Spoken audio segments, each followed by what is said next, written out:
back at another YouTube video. It's your boy Orion G. Today we're gonna react to why Seth Rollins failed to become the guy.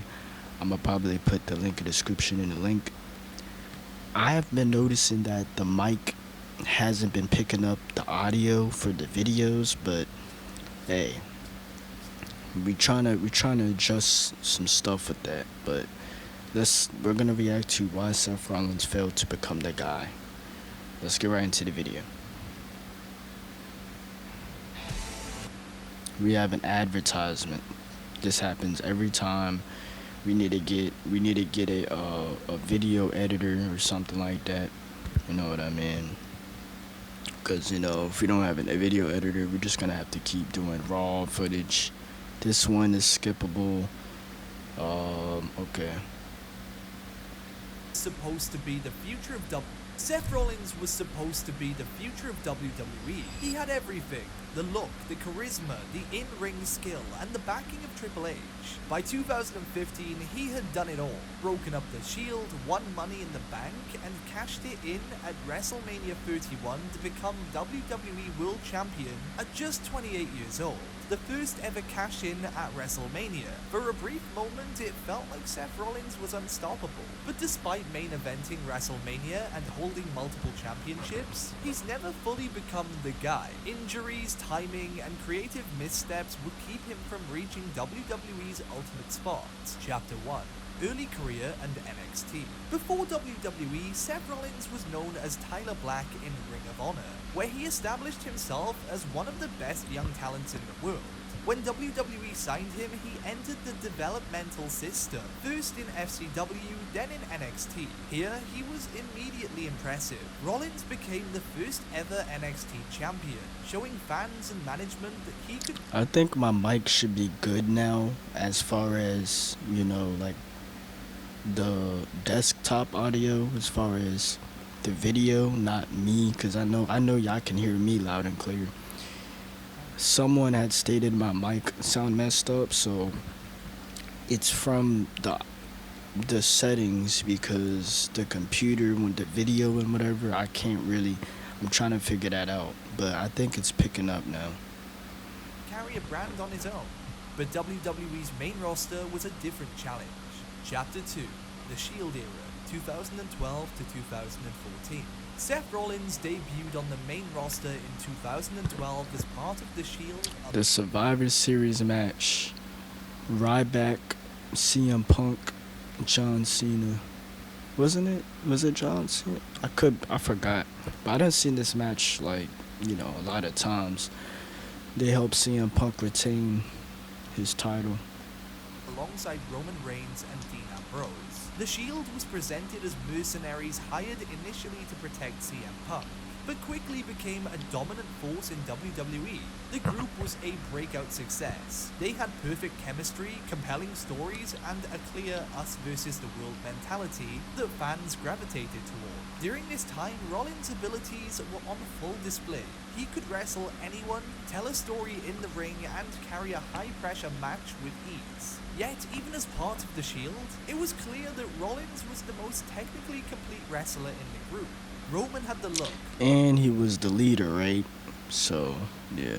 Dean had the mic skills, but Rollins combined athleticism, versatility, and charisma in a way that suggested he could go all the way to the top. The Shield's dominance culminated in matches against top-tier talent and legends, including a very memorable feud with the reunited Evolution.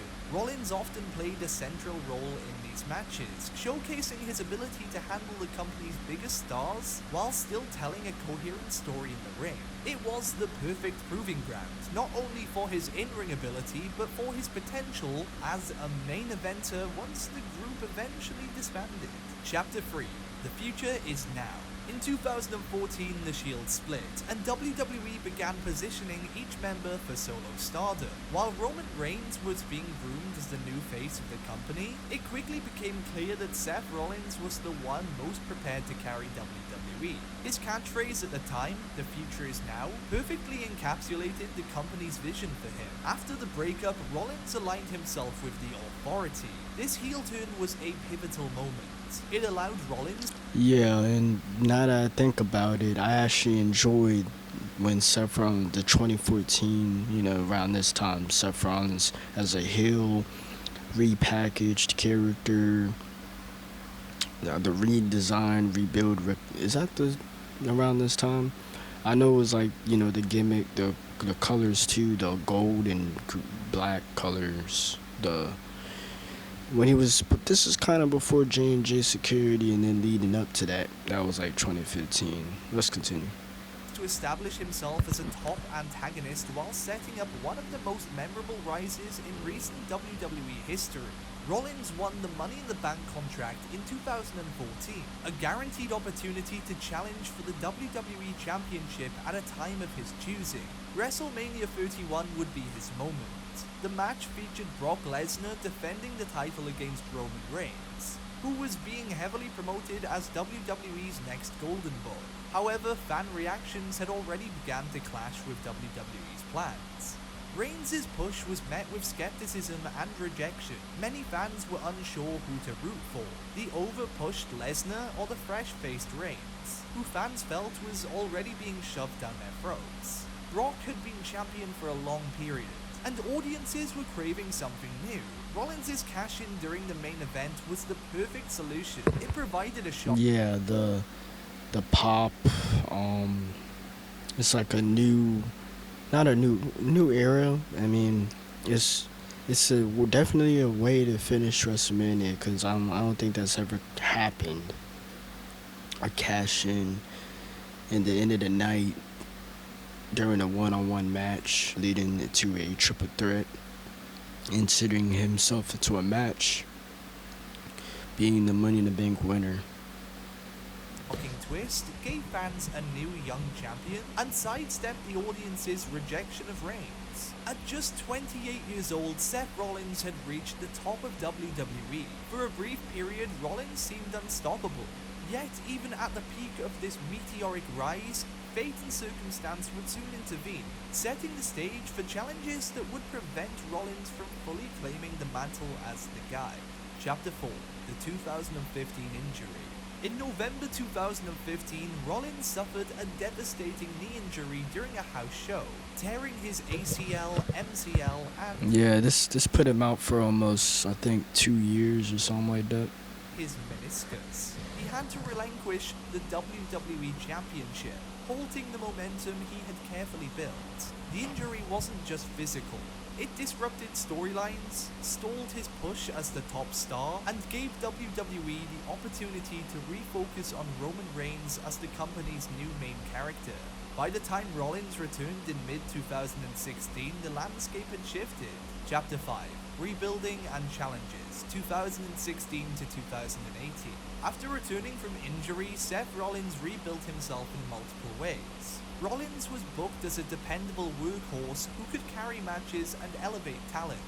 During this period, fans saw some of Rollins' best matches. He remained a central figure in WWE's major storylines, yet he was often overshadowed by others who were being groomed as the company's centerpiece, especially Roman Reigns. Chapter 6, 2019 Royal Rumble and WrestleMania 35. 2019 presented Seth Rollins with a rare second chance to become WWE's top star. That year he entered the Royal Rumble and won, earning a guaranteed title shot at WrestleMania 35.